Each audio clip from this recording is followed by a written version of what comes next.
ariko na none ndacyari we gusa ntago nkirimba muri korali, narimbaga muri korali yitwa Epée du Salut ikorera ku rusengero rwitwa Kigali Bilingual Church. Kuki se ntago banyemerera kubera imisatsi? Kubera mbere umwaka wa 2015 nkubwiye ko ureba yari umurimbyi ukomeye cyane muri korali y'Abadventiste. Ushobora kumva ko ndimo kubeshya, nyamara n'ukuri koko ureba yari umurimbyi w'igitangaza warimbaga mu ijwi rya soprano. Muri make yabikoraga atinginga.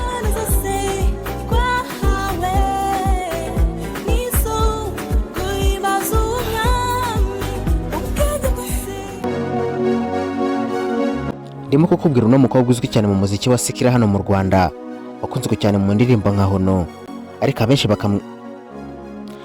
bakamwita wateye umugongo iby'Imana kubera agitangira umuziki yawutangiriye muri korali yaho yaririmbiraga, akaririmba indirimbo za gospel, izo kuramya ndetse n'indirimbo zo guhimbaza Imana. Ariko nyuma aza guhindura umuvuno maze yerekera mu njyana za Sikira, izo abenshi bita iz'isi.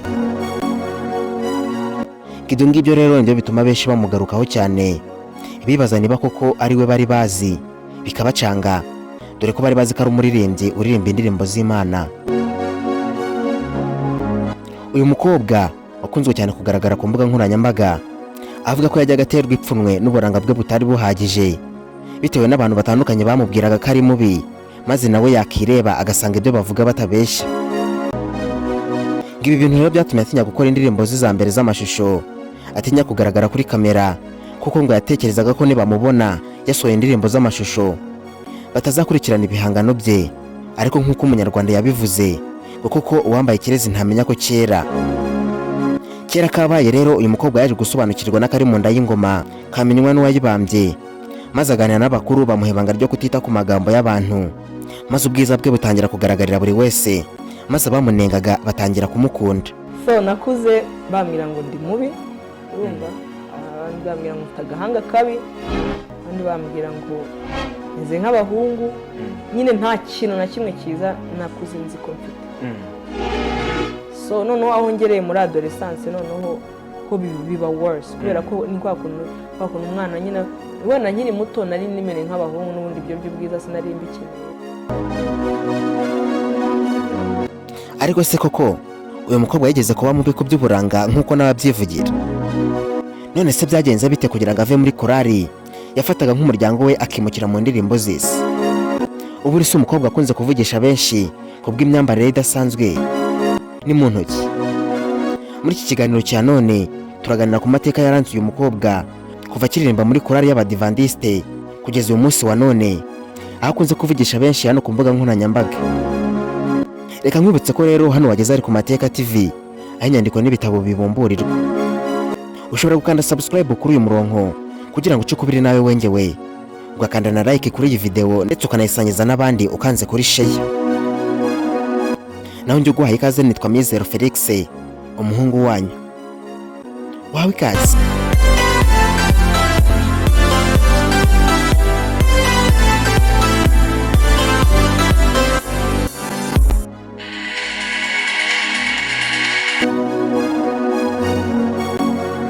Ubundi amazina ye ni Aline Sano Shengero.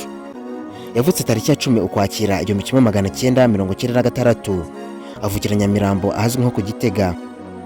Aline Sano ni umwana wa gatatu mu bana batanu bavukana, abahungu 2 n'abakobwa 3. Aline Sano avuga ko yamenye ubwenge asanga we n'abana bavukana barirwa na mama we gusa, bityo ngo ntacyo yibuka kuri papa we umubyara kuko ngo yarakire muto cyane. Aline Sano kandi ngarashimira mama we umubyara byimazeyo kuko ngo yakoraga uko ashoboye kose akababonera buri kimwe cyose bakeneye, kandi ngo nta kazi kamuhembaga yari afite, nawe rero ngagakora uko ashoboye kose ngo babeho.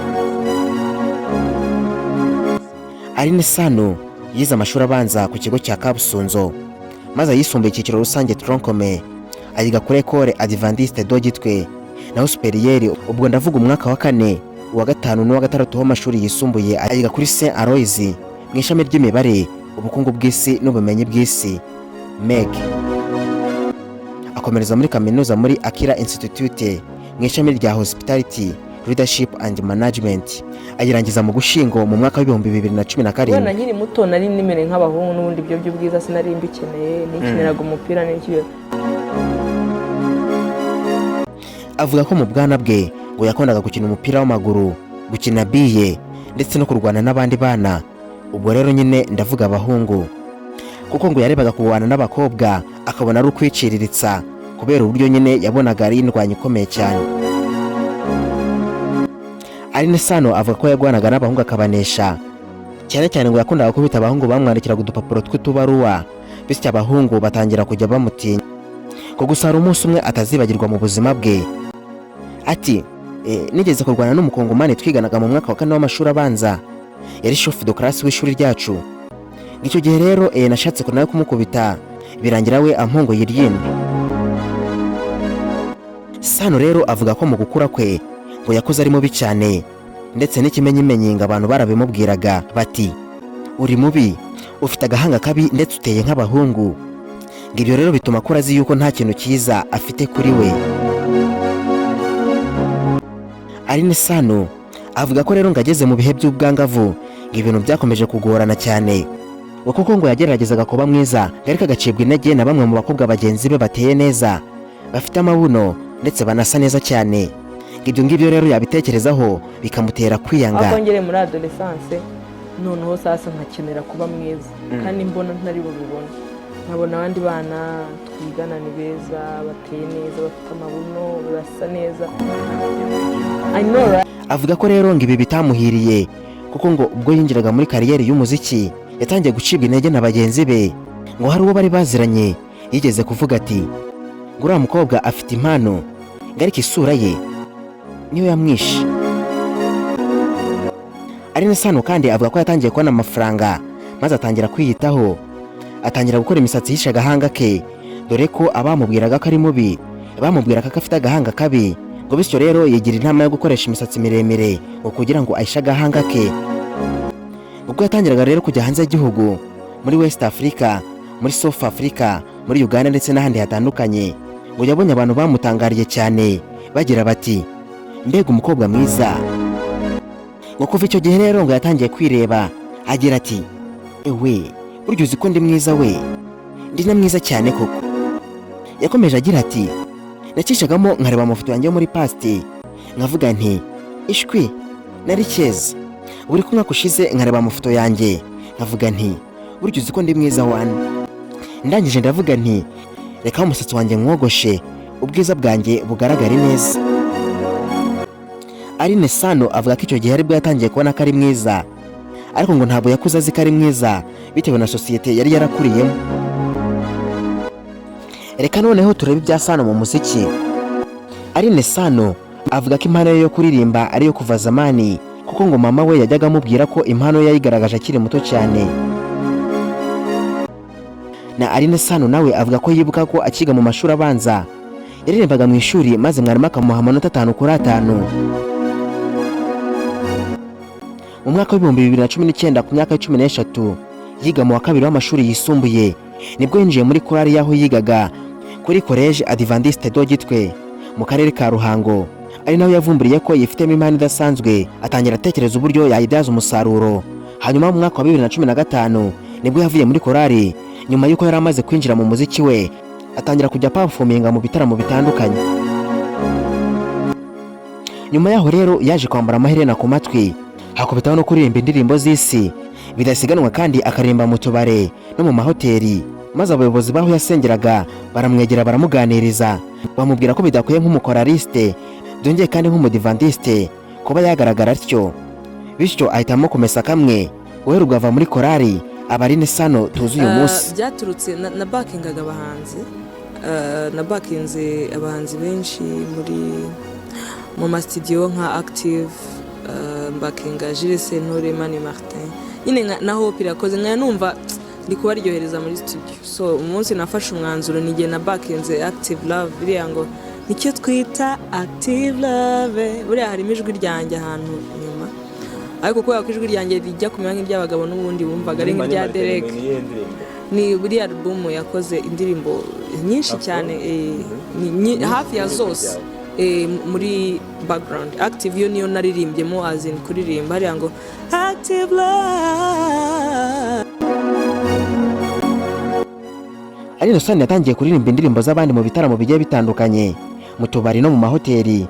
Haciye gato mu mwaka wa 2016 asohora indirimbo ye yise Ntitinda, ikurikirana niyo yise Ntako Bisa yasohotse mu mwaka wa 2017.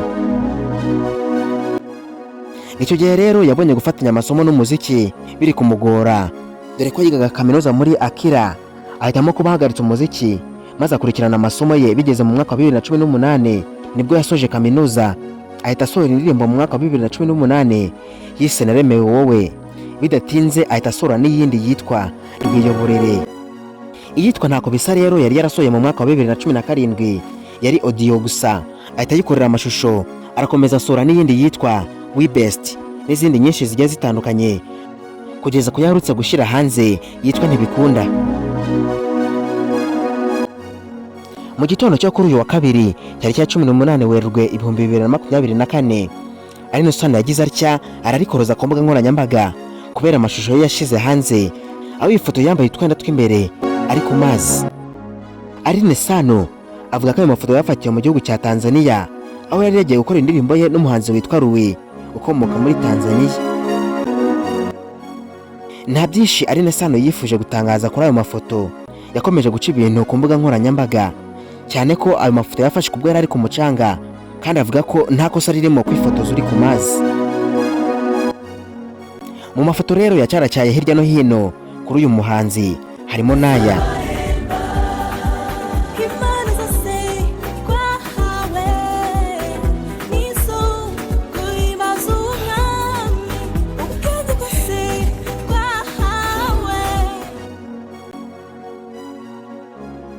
Aline Sano aganira na Yago TV show yabajijwe impamvu we na bagenzi be barimo baririmba biteze ibitambaro mu mutwe, maze kumusubiza Aline Sano agira ati abantu nyine bategerezaga abadive bambara ibitambaro n'iki byose, twagiye kuririmbira ahantu bita Ibyumba mu nkambi. Rero nyine hari abadive burya nabonye hari ukuntu batandukanye hari abemera imisatsi hari abatayemera. Rero twebwe twari abadive b'i Kigali bafite imisatsi, so tugezeyo nyine baratubwira ngo buri muntu wese ufite umusatsi uri defirize cyangwa ufite ibisuko nyine ashyira igitambaro mu mutwe. Ubwo nyine bahita bantegera igitambaro mu mutwe. Ugomba kwantona indirimbo kameme ukidanje cyakora. Nsoreje ikiganiro cy'uyu munsi, gushimira cyane wowe twabanye nk'ibisanzwe. Mwari kumwe nanjye Mizero Felix, mukomeze kugira ibihe byiza, turabakunda, naho ubutaha Imana ibarinde. Ciao ciao.